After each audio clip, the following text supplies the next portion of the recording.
Hello friends, welcome back to my YouTube channel. आप सभी का बहुत स्वागत है मेरे यूट्यूब चैनल में।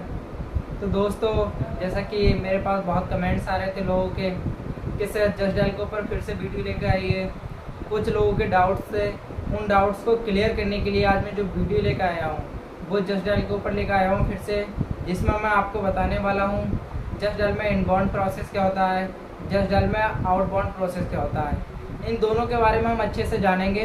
और हाँ, एक चीज़ और बता दूं मैं आपको, कुछ लोगों के जैसे कमेंट्स आ रहे थे मेरे पास कि सर हमारी ज्वाइनिंग तो हुई नहीं है अभी तक। जैसे कि सर हमने इंटरव्यू दिया, पूरा प्रोसेस फॉलो किया, हमने जो हमसे क्वेश्चन किए वो हमने आंसर भी दिए उनके, सारा हमारा इंटरव्यू अच्छे से हुआ, उसके बाद भी हमारा सिलेक्शन क्यों नहीं हुआ। यही इशू आ रहे थे ना आप सब लोगों को, तो ये भी मैं आपको क्लियर कर देता हूँ। देखो, सबसे पहले गाइस, आपका जो इंटरव्यू होता है, ठीक है, वो एचआर आप पर डिपेंड करता है कि हायरिंग कंपनी में कितनी है, ठीक है, कौन से प्रोसेस के लिए आप गए हैं, ठीक है। अगर आप कस्टमर सपोर्ट के लिए गए तो कस्टमर सपोर्ट में जिस टाइम पे जितनी हायरिंग होगी तब आपको उसी हायरिंग के वजह से रखेंगे, ठीक है। अगर आप टेली सेल्स में जस्ट डायल में गए तो टेली सेल्स के रिगार्डिंग रखेंगे, उसमें देखेंगे क्या हायरिंग है, लोगों की ज़रूरत है, तब आपको लेंगे। आप कितना अच्छा इंटरव्यू देते हैं डिपेंड ये नहीं करता है, डिपेंड ये करता है कि जस्ट डायल में कौन से प्रोसेस में हायरिंग है, जिस प्रोसेस के लिए आप गए हो उसमें हायरिंग है या नहीं है। अगर आप टेली सेल्स के लिए जाते हो, अगर उसमें आपकी हायरिंग चलती है तो हायरिंग चलते हुए आपका इंटरव्यू अगर थोड़ा लगते हैं, चांस लगते हैं आपको कि अगर हम क्लियर नहीं कर पाएंगे, तब भी वो लोग आपको रख लेते हैं। और सबसे मेन चीज़ दोस्तों मैं आपको बता दूँ, इसमें लोग कह रहे थे कि सर बताइए ग्रेजुएशन कंपलसरी है या नहीं है, तो मैं ये भी बता देता हूँ। तो ऐसा कुछ नहीं है, आपको ग्रेजुएशन नहीं चाहिए उसमें, आपको खाली इंटर करने के बाद आपकी जो ग्रेजुएशन वो परस्यूइंग होनी चाहिए।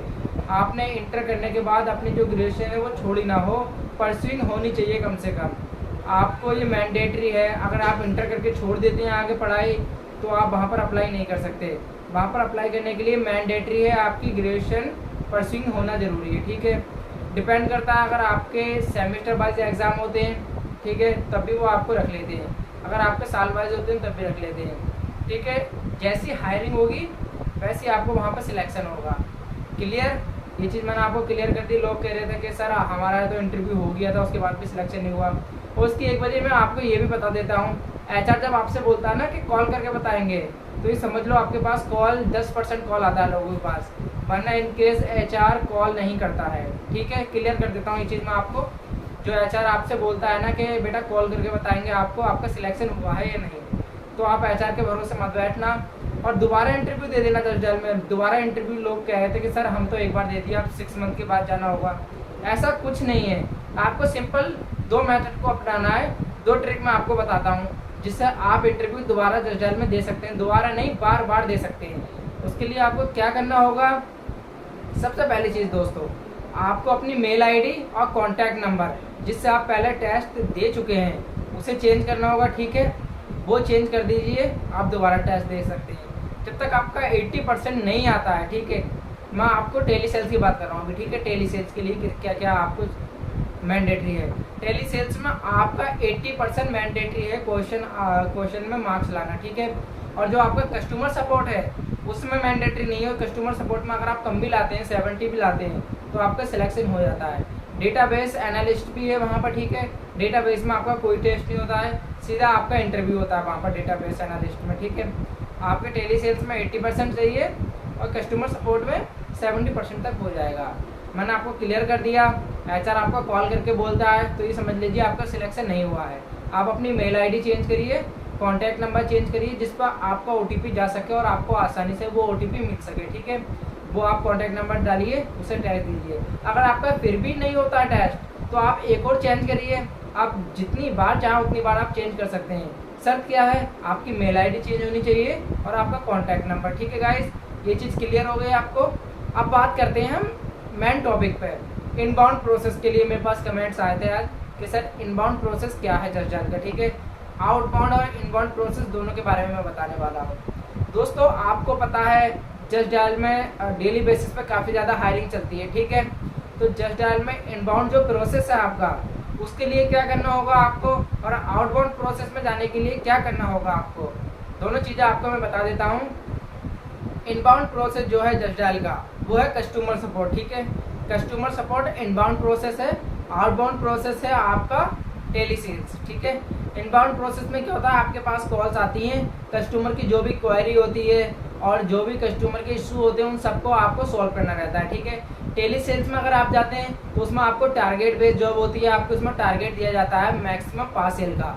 आपको जस्ट डायल में 5 सेल करनी मैंडेटरी है, तभी आपको आगे सैलरी मिलती है, तभी आपको रखते हैं वहाँ पर। और सबसे मेन चीज़ जस्ट डायल की एक बता दूँ आपको, अगर आपका वहाँ इंटरव्यू हो जाता है, ठीक है, तो सिलेक्शन होने के बाद आपको 3 महीने का एग्रीमेंट कराते हैं आपसे।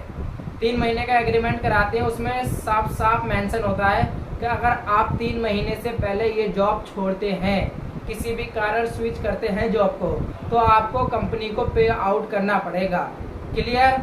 आपका FNF प्रोसेस होता है फुल एंड फाइनल कंपनी की साइड से, तो आपको क्लियर करना पड़ेगा। जो भी कंपनी की गाइडलाइन है उसके अनुसार कंपनी अपना FNF पूरा करेगा। ठीक है, उसके बाद आपको अगर 3 महीने से पहले छोड़ते हैं कंपनी आप, तो आपके ऊपर 6,328 रुपये की पेनाल्टी भी लगती है। ठीक है, ये अगर आप दोबारा रिज्वाइनिंग करेंगे तो आपको पहले पेनाल्टी पे करना होगा। ठीक है, इसलिए 3 महीने का एग्रीमेंट जस्ट डायल कराता है आपको। आपका परफॉर्मेंस अच्छा भी नहीं रहता ना 3 महीने तक, तब भी HR आपको कंपनी से निकालता नहीं है, आपको कंपनी में रहने देते हैं। 3 महीने तक आपको देखते हैं। जो आपका सैलरी इंक्रीमेंट होता है ना, वो 3 महीने के बाद ही होता है आपका। 3 महीने तक कोई सैलरी आपकी नहीं बढ़ाते। 3 महीने के बाद जैसे आपका चौथा महीना लगता है तो आपकी सैलरी इंक्रीज कर देते हैं वो, अगर आपका टारगेट ठीक रहता है, अगर आप अच्छे से काम करते हैं जस्ट डायल में। ठीक है गाइज, तो इनबाउंड प्रोसेस में क्या रहता है, आपका कोई टारगेट नहीं रहता है, आपकी सिंपल एक फिक्स सैलरी रहती है। आपके जो भी कस्टमर की कॉल्स आती हैं बस आपको वो सॉल्व करना रहता है। जानते हैं आइए इनबाउंड प्रोसेस के लिए इंटरव्यू की क्या होगा, इंटरव्यू कैसे दे सकते हैं इनबाउंड प्रोसेस में। इनबाउंड प्रोसेस में जो इंटरव्यू आपका होता है, ठीक है, बेसिक सी 2-3 राउंड होते हैं आपके। आपका अगर आपके पास पिछली कोई जॉब थी तो आपकी जॉब रोल के बारे में पूछ सकते हैं, क्या जॉब रोल था आपका पिछले कंपनी में। ठीक है, तो जॉब रोल जो आपका था वो अच्छे से प्रिपेयर करके जाना। अगर आप एज अ फ्रेशर जाते हैं तो आपकी सैलरी वहाँ 19,000 रहेगी CTC। ठीक है, 19,000 CTC रहेगी।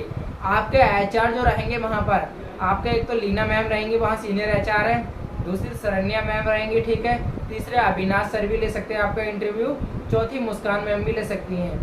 आपका इनमें से कोई एक इंटरव्यू लेगा जस्ट डायल कंपनी में। ठीक है, इनबाउंड के लिए अगर आप सेल्स में ही जाते हैं तो आपको एक चीज़ क्लियर कर दूँ, आपके रिज्यूमे पे सेल्स लिखा होना चाहिए। अगर आप डेटा एंट्री से निकल के सेल्स के लिए जाते हैं तो उसमें आप अपने रिज्यूम में डेटा एंट्री मेंशन मत करना।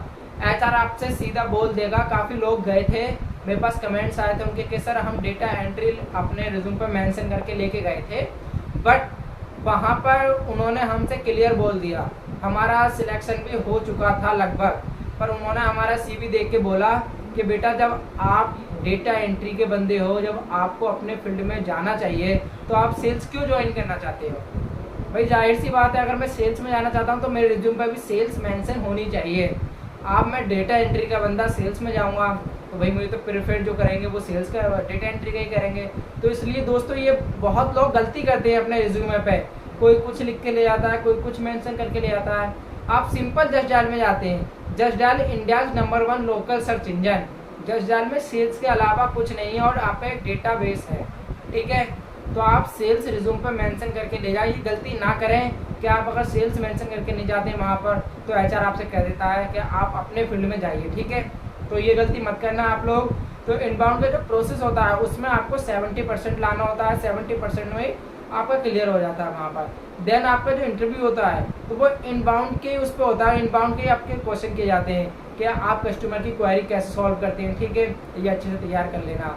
और जस्ट डायल का कंपटीटर कौन है, जस्ट डायल का जो कंपटीटर है इंडिया मार्ट है। ठीक है, जस्ट डायल कब लॉन्च हुआ था, जस्ट डायल का ऑनर कौन है, ये भी मैं आपको पिछली वीडियो में बता चुका हूँ। जैसे कि जस्ट डायल का ऑनर BSS मनी है। जस्ट डायल कब लॉन्च हुआ था, 1996 में हुआ था। ठीक है, जो आपके क्वेश्चन आते हैं वो इंटरव्यू में कितने आते हैं, 50 क्वेश्चन रहते हैं आपके, 50 में से आपको 40 क्वेश्चन राइट करने रहते हैं। बट इनबाउंड प्रोसेस में आपके 30 क्वेश्चन भी अगर आप ठीक करते हैं तो आपका चल जाता है। ठीक है, 30 या 35 क्वेश्चन भी अगर राइट कर देते हैं आप तो आपका हो जाता है। दोस्तों वहाँ पर ज़्यादा क्वेश्चन चेंज होकर नहीं आते हैं। मैंने पिछली वीडियो में अपनी अपलोड भी कर रखी है वीडियो क्वेश्चन की, रीजनिंग के क्वेश्चन आते हैं आपके, कोई बड़ी बात नहीं है।